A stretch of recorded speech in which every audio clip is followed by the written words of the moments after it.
to memorialize the snow, I did a special on Sunday. What the fuck Wednesdays on Sunday? Or Saturday?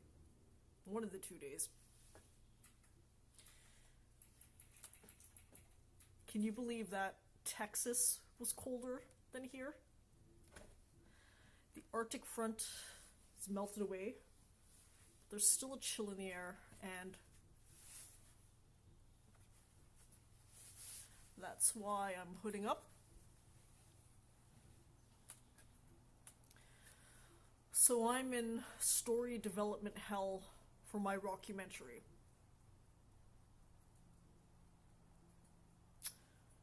Part of why I'm in this hell is because I think I'm trying to do maybe too many things with the rockumentary. What is it that I want to do as the number one thing? What's my priority? It's more a rhetorical question for myself for when I rewatch.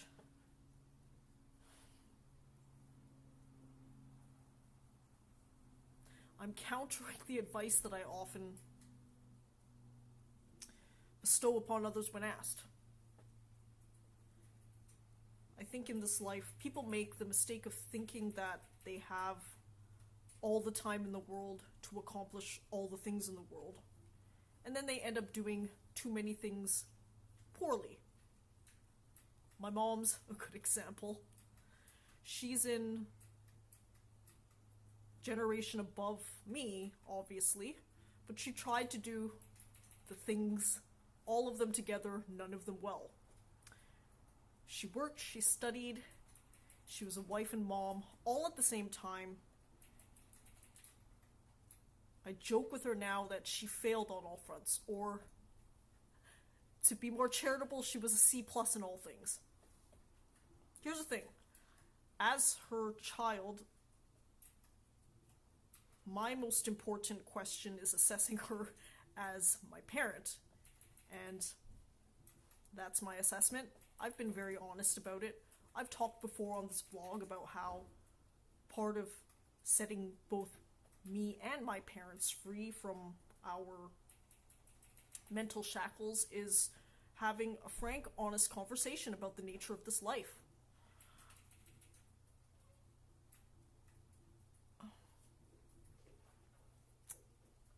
Because these ideas help procreating, this is why we have them. We have these myths about how parents should be respected for their sacrifices as parents. I think that no, nobody just deserves automatic respect, especially when I think the way I think, which is that nobody ever asked me for my consent whether I wanted to be part of this charade. So my mom understands that now. And after many years of being frank and honest with each other, she's actually, in her ways, apologized. And that's all that I could really ever expect. That's actually already a couple levels more than what I could have expected, because there's a lot of people out there who double down, because they want to justify their prior actions.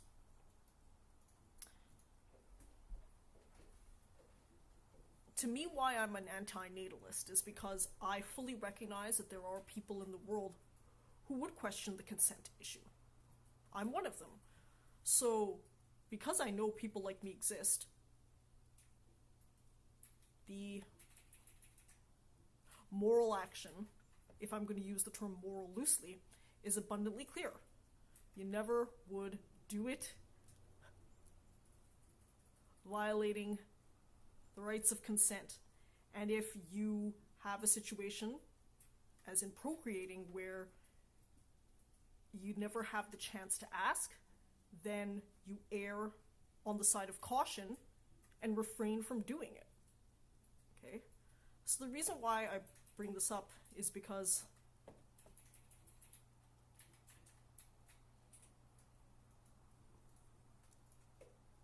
we've created some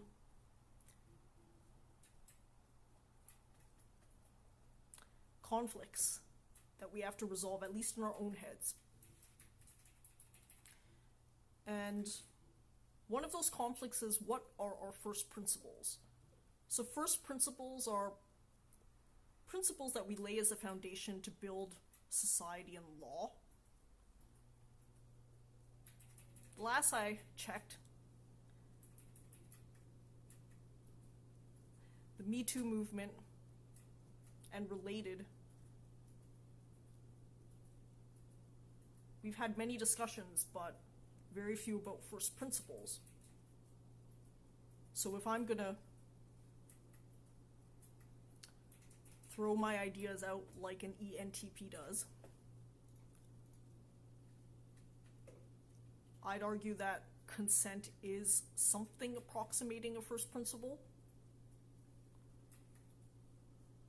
So here's where consent becomes even more complicated.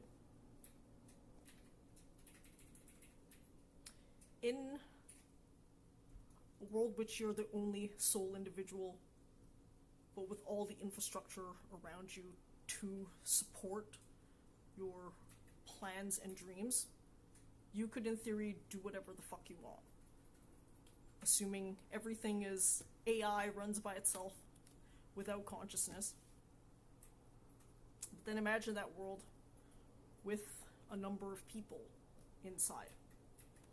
We come to an obvious game theoretic limitation, which is carrying capacity of any such environment or world. Part of why, technically speaking, the second any one of these worlds has more than one person, we have to discuss how we're going to manage the situation, is that in a broad sense, whatever I do would affect the other person and vice versa if we're coming close to that carrying capacity.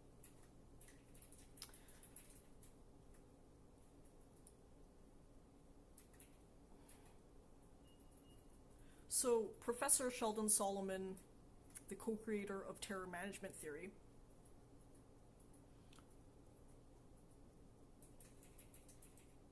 summarizes the layers on a recent-ish edition of Lex Fridman's podcast.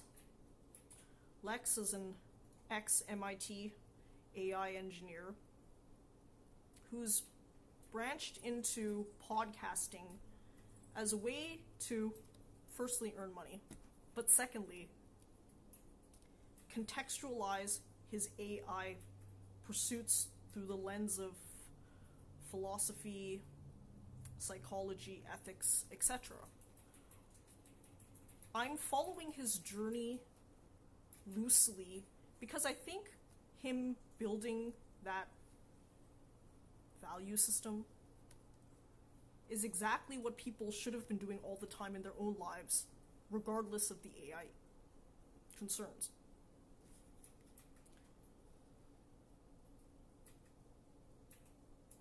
So returning to this question of when we have more than one person, if our spheres are distant enough that they have enough resources and I have enough resources, we never maybe interact with each other. But now we're talking about societies where you could keep multiplying, and we've got too many people. Or we've got circumstances where certain regions specialize because of luck of the draw. Some have more natural resources, some have other natural advantages, some have advantages that they've had to wrought through violence and other things. So now we have an infinitely more complicated world. The question becomes, how do we all live on this world together? I think that all that's happened recently has basically spotlighted the fact that we've never really had a conversation. In some ways, at least in democratic countries like Canada, voting is a proxy, but is voting even the best proxy anymore? It's a hard question to answer. For all of the years that I've been struggling with this question, the best thing that I've come up with is I call active negotiation. This is something that I've done all my life, but they do specifically well in the kink community. And that is, we all have evolved societies now that are highly specialized. So we do have to rely on each other in certain ways, but I think that we can do so in a way that's at least functional.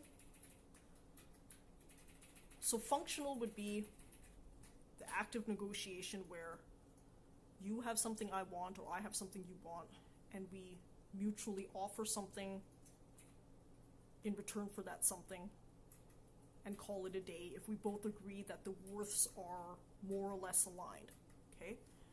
That's something that only the parties to that contract can really negotiate. And in some ways, you notice that we formalized it in many different ways across goods and services. So instead of me walking into the local grocery store and negotiating with them as I've been describing, we've come up with shorthands because these type of contracts happen so much. People need groceries. So instead of having this mutual negotiation period, we've just shorthanded it by more or less the free market. Okay. So the free market is a shorthand. Can the free market capture every type of negotiation that could possibly go on? No. So what happens in those? What I do is I use, again, this open negotiation process, but I do it for things that you would question what's going on there. For example, calling back to my situation with my mom, my parents broadly, we had to really analyze what happened there. Was there even a contract? Should there have been a contract? And if, like in procreation, where you're essentially, as a parent, one-way forcing a contract, is that the type of action that I'm for? Because I'm on the side that was one-way forced into this kind of suffering life, of course I'm angry and frustrated, but part of what's helped me resolve through it is to, in some ways, face my perpetrators. I'll use strong language because that's actually how I feel. I feel that they have perpetrated against me, and I feel that whatever myths we're told about respecting your parents because of their sacrifices is largely thrown out the window because, again, I never asked for these sacrifices. If one, i.e. my parents, were to have asked me, I would have been, no thank you. I like this eternal nap that I'm in. Think of it this way. If you're in a sleepy nap state, when have you ever been happy to have been woken up by somebody? Ever. At least I've never been. So that's a shallow, cute example. But there are ways that I can scale it up, and that's what I'm having trouble doing right now, because I think there's a way to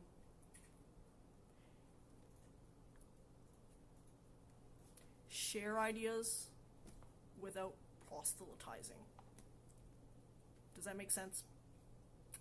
This makes sense because I was just absorbing a Rich Roll podcast. Rich Roll is a former turned ultra athlete, and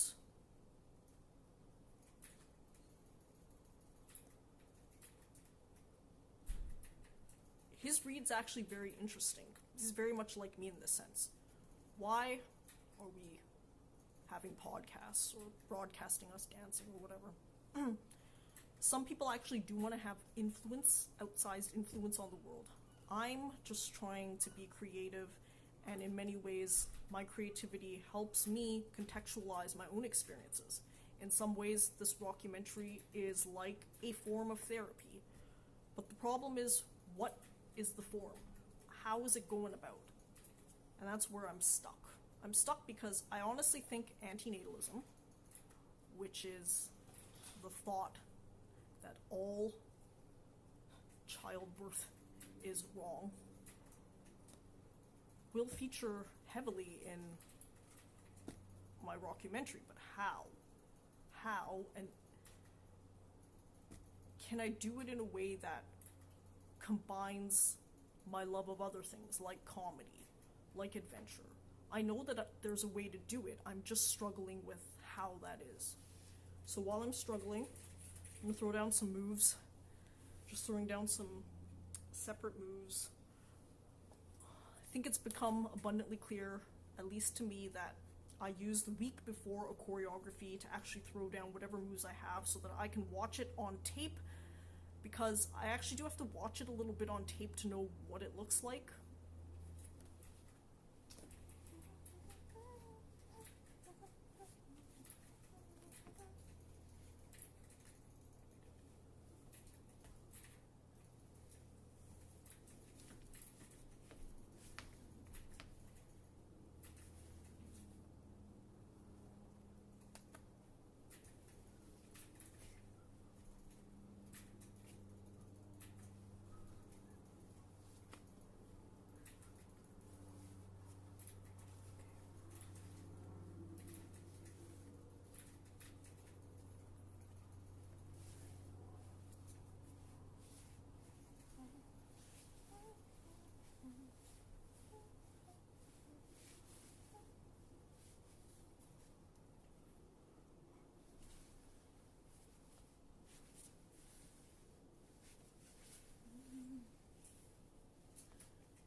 a few moves I've thrown down, but I've largely been half-half with everything. I mentioned ENTP, that's the Myers-Briggs personality type. What is it? You can Google it. ENTP. I'm the rare female ENTP. Enneagram 7, 8 wing. Some of it tracks. Some people think that all that stuff is like horoscope, but from what I understand, at least MBTI is based on sound psychology. Whatever. It is what it is. My question is, I know that I have something unique to artistically and creatively portray in my rockumentary. The question is, how do I do it? Antinatalism is a deep and dark topic, to be honest, and I've never watched it dealt with in the mainstream, really. There's obviously a lot of underground Reddit forum, the antinatalism podcast. People have this view. Is it a minority? I think as you skew younger, the probability grows of antinatalism. Because I think that education has taught at least a proportion of people to think critically.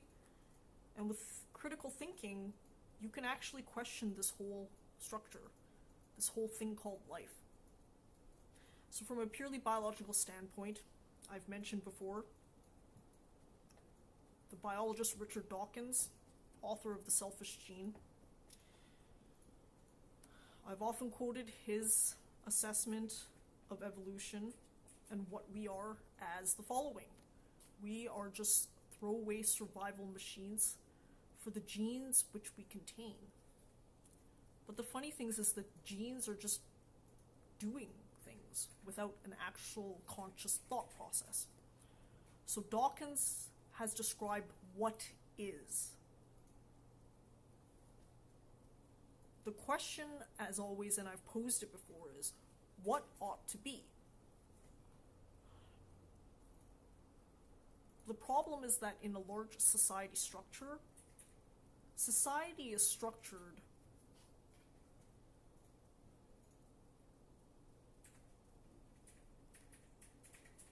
maybe in a way that's against your own specific goals in life. So for example, I've argued this against myself in many ways. And I think in some ways, the reason why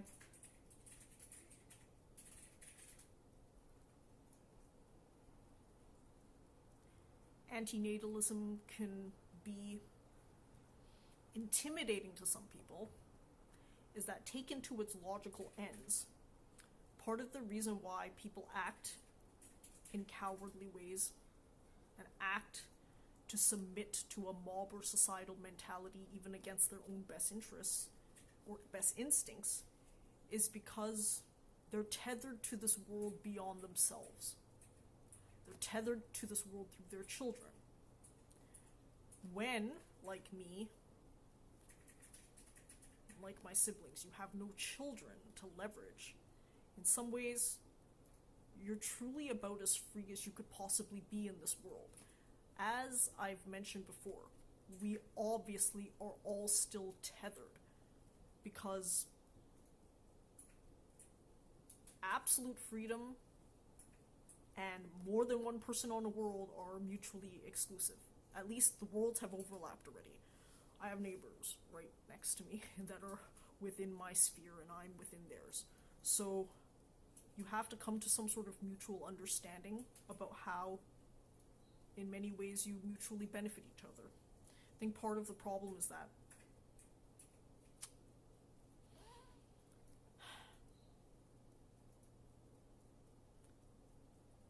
we are all born into a world where we inherit rules, and we already know with the advancement of technology, the rules in many ways are archaic. But what do we do in the face of archaic rules? Well, you can largely make up your own, like I have. And I use the word rules loosely. You know, flexible guidelines, maybe they're more like. What happens when the way you act in your flexible guidelines is in contrast to the way that people expect you to act? Fuck them. Okay? Unless I'm actually breaking a legal contractual obligation, I care a lot less about all the other bullshit. Do I agree with all the legal contractual obligations? From the ones I've assessed, they're mostly alright in a progressive country like Canada. Do I agree with them all? No. Do I interact with them all? Also no. So, it's a bootleg that I have to use, it's a shortcut I'm using too, but it works in my situation. For the cases where I think there's a conflict, that's where all of the deep thought process comes in. Yeah. Okay. Should have danced on Saturday when it snowed and I was vlogging, because then I would have had some cool special effects. I've been thinking about that, but then that day I was feeling less like dancing, although I did dance that day to practice. I should have just done it. Whatever. It is what it is. That's why I try to record. Volume makes the situation easy. Eventually, if you record enough, you'll come across gems more often. If you fail to record, you'll never come across gems. So that's why I'm a record volumer, or a volume recorder. Okay. What else? I think that's about enough. We're getting near the end anyways. Yes, a lot less dancing today, but it is what it is.